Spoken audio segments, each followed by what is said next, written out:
How many rolls of shrink wrap does it take to make a Class 8 truck? Fun with math.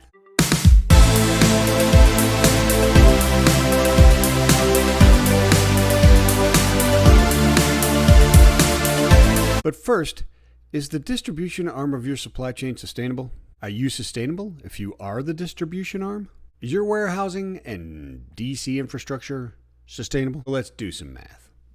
What else can they do? Shrink wrap. Waste Dive says that a minimum of 9 billion pounds of the stuff is produced every year in the United States. Then 1% of that's getting recycled. So what? It's thin, it's light. How much damage can it do? Aside from the whole landfill, humans and animals ingesting it, marine life being killed off, each pound of the film creates 8.8 pounds of CO2 emissions. Class 8 truck emits 161.8 grams of CO2 per ton mile, according to the Environmental Defense Fund, or 0.35 pounds of CO2, according to math. 1 pound of shrink wrap is equal to 25.142 ton miles. Yeah, right. Doesn't impress me either. How about this? According to Next Big Future, there are 4 million Class 8 trucks on the road, and at 223 tons of CO2 per unit per year, that's 1.8 trillion pounds of CO2 emissions annually. So if 1 pound of shrink wrap is equal to 8.8 pounds of CO2, then shrink wrap is 79.2 billion pounds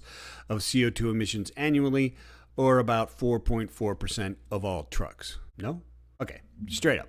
If you take all the shrink wrap produced in the U.S. annually, it's equal to 177,578 trucks. Recycled plastics are up to 70% less carbon intensive than virgin plastics.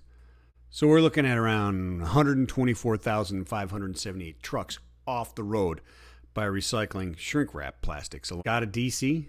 Got a warehouse? See any shrink wrap being thrown out? Are you paying to have it hauled away or recycled? Hit me up. OPT USA Incorporated. That's what we do.